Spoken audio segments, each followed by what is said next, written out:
and I'm an academic advisor here for TRIO Student Support Services. Hi, Sarah. I'd like to welcome you all to the second Wolf Talk. And this 5-part speaker series, which focuses on leadership, social justice, and community impact, is sponsored by TRIO Student Support Services and Student Involvement in Leadership, and held in conjunction with our Common Read. Today our speaker is Aaron Schultz. He is the Executive Director of the United Way of Northeastern, South Dakota. Aaron began as the United Way Director in January 2014.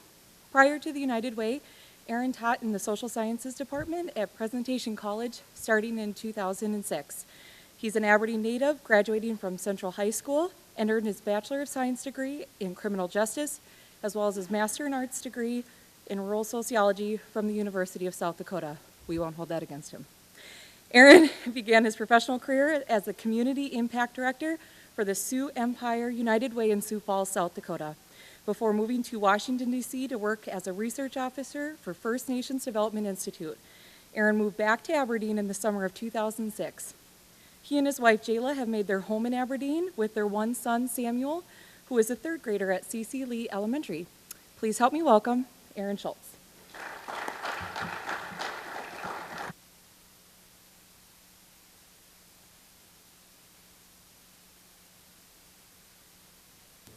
Are we on? Okay.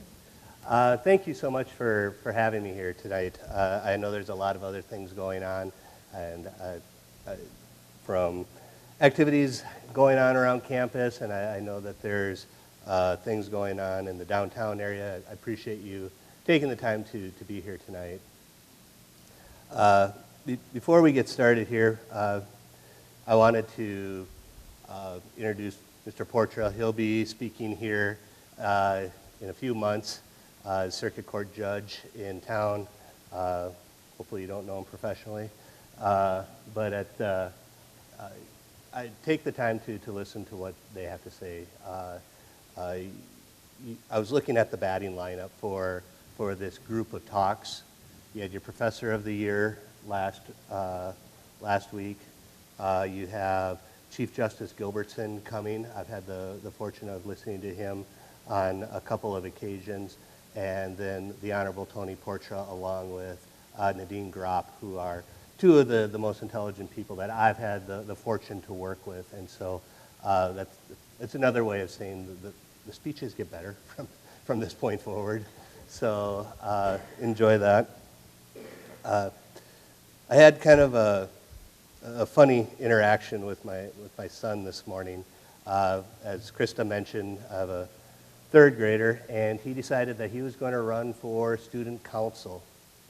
And he was pretty nervous. He had to give a speech in front of his class. So we practiced that last night. And this morning he gets up and he rehearsed it again, and then he kind of came in and cuddled in a little bit, and he said, "Dad, I'm still pretty nervous." And I said, "Well, just remember your points you wanted to make, and remember your platform." His platform was to get an extra bubblegum day for the 3rd graders at C.C. Lee. And so looking at the national level, that's probably as good a platform as anything. So he went out there, and I said, actually, I have to give a speech tonight as well. And I'm a little nervous about it, too. And he said, "Well, where are you giving it at?" And I said, "Northern." He said, "Oh." You could see the wheels kind of turning in his head there a little bit. And finally he said, "Dad, can they chew gum at college?" And so he loosened up a little bit, and I have no authority, but if you have a stick of gum, feel free to chew it.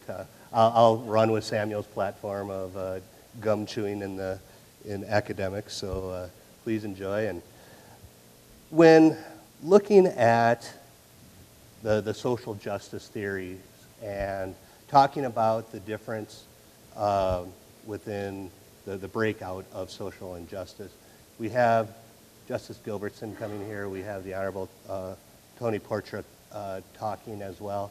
I feel like the justice side of this will be well covered. And so my niche on this is to focus in on the sociology stuff. So graduate work and PhD work was all within sociology, in particular looking at social movements and social deviance. And so studying those things and trying to get a true understanding of what all of that meant. When I talked to Krista in midsummer about this, I thought this sounds like a great idea. Opportunity for experts in the field to discuss some of the things that they work on a daily basis. I thought that up until the point she asked me to come talk. And the nice thing about this is the opportunity for folks to share in an open dialogue. And that's what I'm hoping that this will be. Feel free to ask questions along the way and also to jump in where you would like. When will we get there? How many people have said this or heard this along the way? Where do you normally hear that? Road trip, right? That's where I was when I came up with this idea. Remember my little third grade son that we had? When will we get there? I get a phone call at the end of August, and my wife said, guess what? I think Samuel should go visit the grandparents. Good idea. I think that sounds great. Sam should go visit the grandparents, gives us a weekend by herself. Oh, no, we're going to go as well. So back to that communication piece that Dr. Walks talked about earlier. What I heard was, yes, you're going to have a weekend with your in-laws. That's okay. They're good people. I enjoy seeing them. But we're off to go see the grandparents. And they live in a small little town, Bowdle, South Dakota. If you're not familiar with the area, it is exactly 60.2 miles away. There are 502 people that live there, and the reason there's 502 is that they moved there about 4 years ago, bumping up that to 502. There's not a lot going on in Bowdle, South Dakota, but they do have one clear distinction. Anybody know what that is? Way in the back.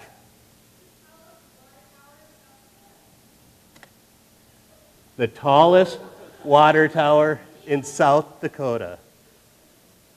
If you don't take anything from the lecture, know that Bowdle, South Dakota has the tallest municipal water tower in the state of South Dakota. Home of Tower Days at the end of June, which all 502 people come out and all go back to bed about 8 o'clock. So we're off to Bowdle. My wife lets us know that we're going to leave right at 5 o'clock on a Friday. And we have our typical way of getting things done in our house. I'm ready to go, sitting there. It's end of August. I have the AC cranked up as far as I can go. It's 5 o'clock. I'm the only one in the vehicle. My son now has made 2 or 3 trips to the back seat because he needs to make sure he has his blanket, make sure he has his various toys. He needs to make sure he has an iPod.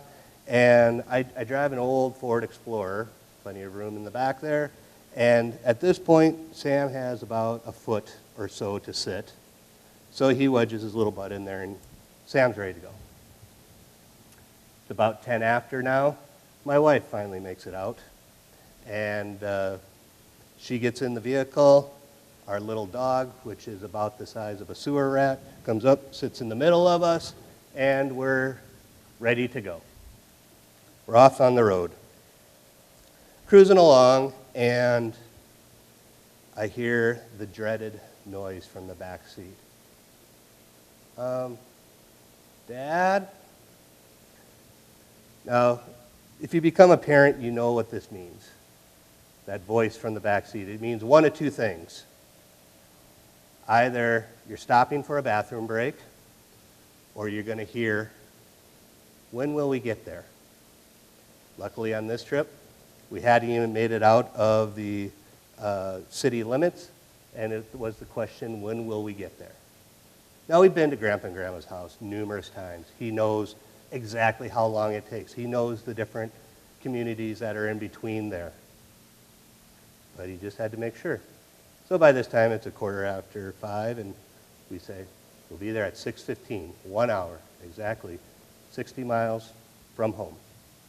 Oh, okay. So I should take this time to apologize. If any of your family owns land on Highway 12 between Aberdeen and the greater Bowdle area, my son has used the other question quite a bit. I need to go to the bathroom. So he has marked his territory, quite a few different corn rows in the greater Bowdle area to Aberdeen. And so we're cruising along. We're making our way down to Bowdle, and we have our own kind of internal thing that happens at this point. My wife shuts off every vent so to ensure that no cold air is actually blowing on her. She's cold 24/7, and I am huddled up to my one vent that I get. My son is tapping away at some iPod thing in the back, and we're cruising down the road. And after I got done, telling Sam, we'll be there in an hour, made me start thinking about the road trips that I took as a kid. And we've all been on a part of the road trips where mom and dad are in front, you're in the back seat, and you're cruising down the road. I remember being in the back of my father's car and thinking to myself, geez, this is so boring. My father never listened to the radio in the vehicle, especially on long trips. And he'd spend a great deal of time just kind of mumbling to himself. And if I wasn't prepared, I would have to listen to that for the better part of any road trip that we took. So at that time we had Discmen, and so luckily I typically had that along with us. And so I catch myself thinking about that, and now I'm mumbling to myself as well, something that I've grown accustomed to doing. And I started thinking, geez, I'm getting just like my father on road trips. And so I thought, well, I'm going to change things up a little bit. This isn't my father's road trip, right? I'm going to turn on the radio. Remember, I had that old Explorer, so I actually have to reach over and turn the knob and turn on the volume and all that fun stuff. And so I thought this will kind of change things up in our routine. Instinctively, my son puts his buds in his ear.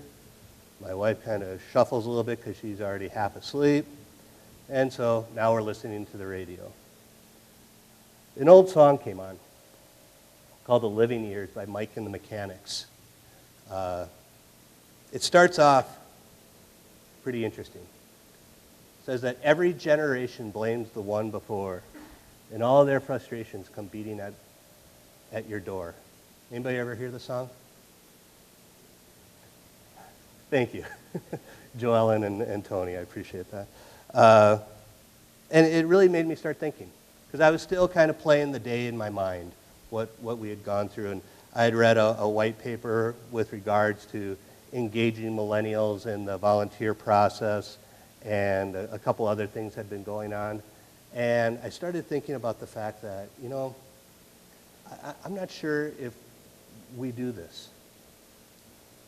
If you've been in business, nonprofit, education, and you've been to any conference, there's always a track in there that states engaging millennials, whatever that might be, whatever form that takes. And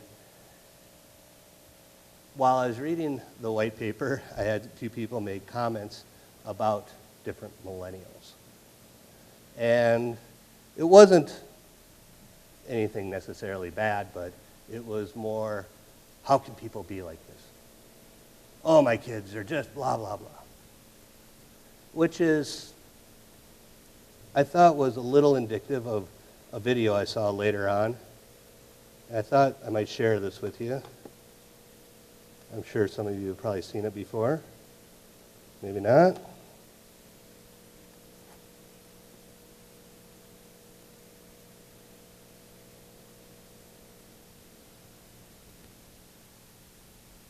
ding, tick a ding, tick a ding, ding, ding, ding. There he sits inside your local coffee shop, sporting a main bun and facial hair. Somehow he believes, although he has no job, that by his 30s he will be a millionaire. M-I-L-L-E-N-N-I-A-L, gotta love millennials. M-I-L-L-E-N-N-I-A-L, gotta love millennials.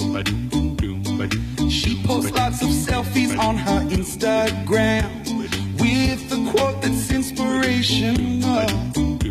Hopes to change the world while wearing yoga pants, armed with her dreams and knowledge of essential oils.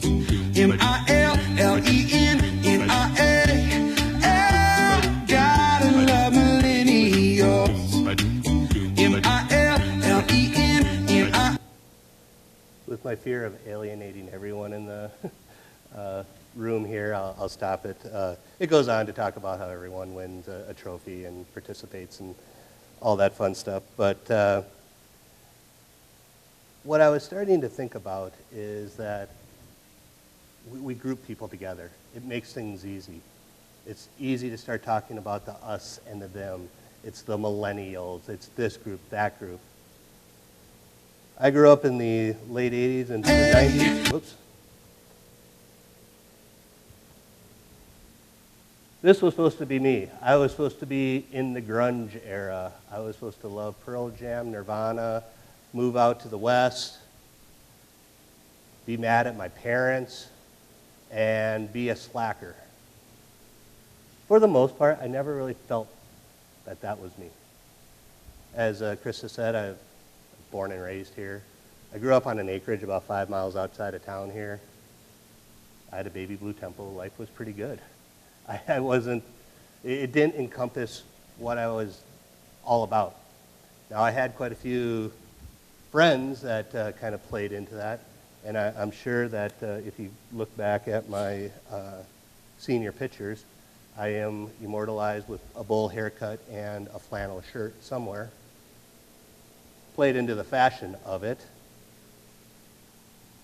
What I'm trying to get at here, and when we start looking at the different groups and different social movements, we've been categorizing groups forever. Hippies, yuppies, Gen X, Gen Y, millennials. There will be a next group. There will be whatever that is. My father's a Vietnam War veteran, and when he came home, and he still does this today, and now the expression is, people are starting to really not understand it. When he really wants to get at somebody, he calls them a hippie. Well, that hippie. I'm like, Dad, that doesn't really mean much to anybody anymore. But to him, that's the categorization. They're the ones that cause all the trouble. We see this continuous movement of blaming the other. And if you've taken the general sociology, you'll talk about the generalized other that's out there. I told Krista this is where things get real exciting. This is where we start talking about sociological theory and also talk about matrices that try to look at relative deprivation. I promise I won't spend a great deal of time on this. The graph up here looks at level of satisfaction on one side, time on the other. The dotted line is our expectations. Red line is where reality is, or the perception of that reality. In between, there grows a gap. It's easier to understand this on a micro level. Anybody ever been on a first date? Anybody been on a lot of first dates? How'd it go? I saw you raise your hand. Fine. There was another one after. All right, good. So, had the first date. Probably dinner and a movie of some sort, something to that extent. Okay? And had one afterwards, so obviously something went well. Expectations, reality are in line, right? We've all been in relationships where things go great. And maybe even that point where, geez, reality is even better than what our expectations are, right? God went down and put this perfect person on the world just for me, and they're so great. And I can't believe this person is here for me. And then you go on the second date, and you realize that, boy, they ordered the huge popcorn. And now they chew with their mouth open a little bit. But it's okay, right? We're still doing fine. Now you're into your 7th, 8th, 9th date, and all of a sudden you're realizing, oh, sure wish he would close their mouth. They tend to snore a little bit, right? I feel like I'm channeling my wife here. That gap grows bigger, correct? About 10, 15 years ago, there was a popular notion of the tipping point, and it kind of falls into line with this as well. And it becomes this point at which action takes place. So, for those that have had those dates, dated someone, what's the action that takes place that ends this?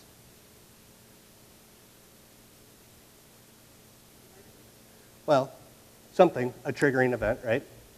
And a breakup. You break up, you're done. Now you jump back to the beginning again. You'll have other dates. There'll be other things that happen. You'll find that other perfect person that was put on the planet just for you, right? And so the level of expectation and the reality.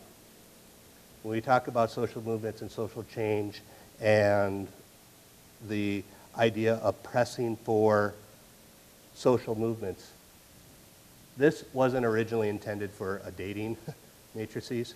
This was originally intended to understand the riots of Detroit of the late 60s into the 70s. Trying to understand what expectations were and why they weren't being met. I'll get beyond this here now. So social justice, when will we get there? The troubling part with when will we get there is, what does that mean? We don't necessarily know what there is. And we have this idea, we have a notion of what there could be. But again, back to our own perceptions, our own realities, our own history, that all dictates what makes up our realities. We've come a long way since civil rights movements of the 50s and 60s.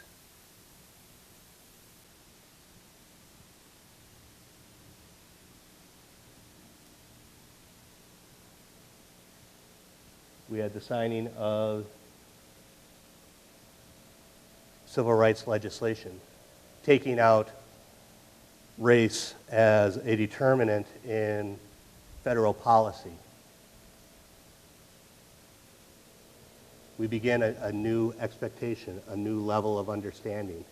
Just because law now states us, what's our new level of understanding? Today is an anniversary of sorts. On September 15th, 1963, 53 years ago, these four little girls, Addie Mae Collins, Carol Robertson, Cynthia Wesley, and Denise McNair, were going to church. They went to church at the 16th Street Baptist Church in Alabama, Birmingham, kind of at the heart of the civil rights movement. They were running a bit late, and one was going down to get supplies. The others were getting freshened up because they had run late because they were playing catch on the way to church that morning. And they were all going to help with the Sunday school classes. What had happened next was well over 10 sticks of dynamite blew up, blew the foundation from the church. These 4 little girls, along with 20 other individuals, died that day, 53 years ago. I talk about that tipping point of when things were happening. The 16th Street Baptist Church was the epicenter for a lot of things that were happening. It was the meeting place for a lot of the strikes and eventually the bus boycotts, and it's become a national landmark today. Is there anything out there that you feel as passionately about that you would take to the streets? We see these historic pictures that are out there that seem like they happened such a long time ago. I teach a racism, sexism course at another school, and I asked my class, I said, how are we doing in terms of race relations in the United States? They all kind of looked at it and said, it's probably a D, it's probably an F, probably a 40%. I said, well, aren't we better than what we were 50 years ago, 100 years ago? And someone said, well, we expect to be better. And so what will the new groups be all part of? What will be our new expectations? Where will we head from here? What will the marches look like? Who will lead them? Who will be the leaders of that? We've all seen this. We've all heard about it. It's all over the news. Is that where the next things are going to happen? I don't know. The United States is a very tough country. There's no question about it. The fact that we have to respect the rights of others to have a dissenting opinion, that we would take a lifetime defending the other side. You have to respect the both sides of that.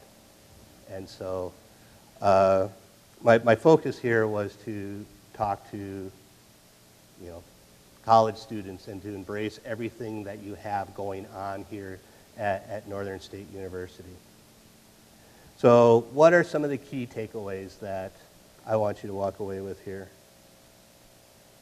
First, utilize Northern State University to learn. Duh. It's kind of that simple idea, right? A lot of learning happens outside the classroom. Utilize every opportunity that you have here. Utilize that the Chief Justice of the state of South Dakota will be here in a few weeks and to listen to what they have to say. Listen to the stories of Judge Portra. Listen to Nadine Gropp, who is a plant manager at a Fortune 500 company, an engineer and a female, and her leadership styles. Those are the things that you'll take away. Pick up a few things here and there. Go beyond the internet. Go beyond looking at the first sentence. Swiping left, swiping right, swiping up, swiping down. Read the article. We have a beautiful facility right over here. Utilize the library. I saw something pretty funny, actually, on Facebook. I'm not anti-internet by any stretch. Somebody posted, I heard that we fall back this weekend for on the clocks, but it was on Facebook, so I really don't believe it. Can anyone help me? She was posting this on Facebook. It's just like, you can look this up. You can find out the truth. You don't have to go back to the monster and ask for permission to learn something. Even worse, she could have went to a calendar and looked. We don't fall back this weekend, by the way.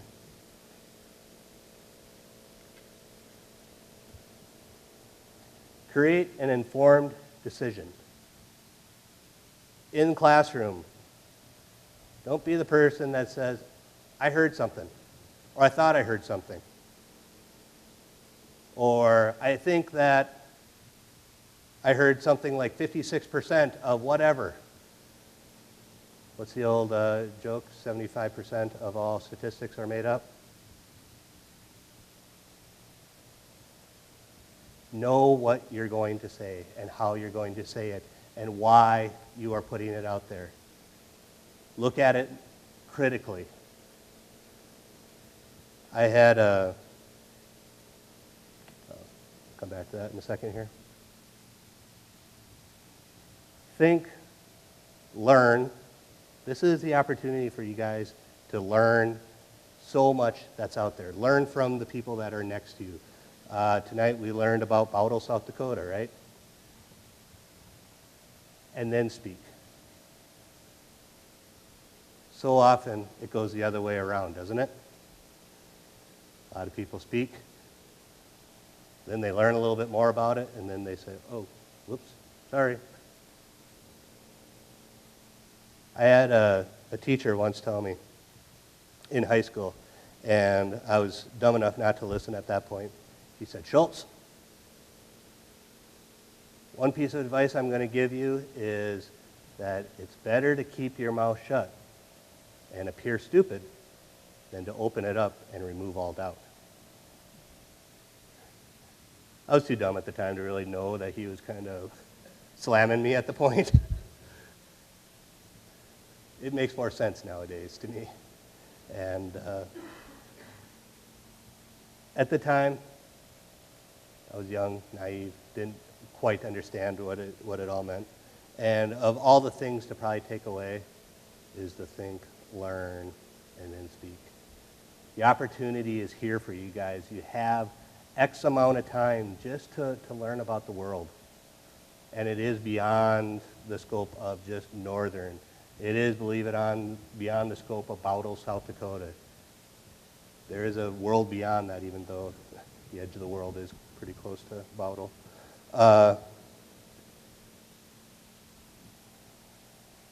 Lastly, if you don't take away anything else, at least take away which community has the tallest water tower in the state of South Dakota. I went through quite a few things here, looking at social movements, social change, talking about what that next thing is and where do we go from here. I don't know where there is. I know that we are constantly evolving. Evolving doesn't necessarily mean to a higher state or a better state, but it means that we're changing. We've evolved to a point where we've extended life, but we've also evolved to a point where we have weapons that can kill many at the same time. So it works both ways. What questions do you have about the presentation tonight?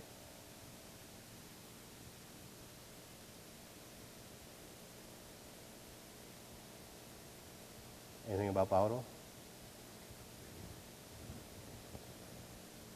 I just found out my son did not win the election at the student council. He is first runner-up. So if Grayson does not fulfill his duties as assigned, Sam's ready to step in there. Take the time to listen to the other speakers that are coming up. Guarantee it will be worth your time and effort to learn a little bit more that's out there. Thank you for your time. Appreciate it.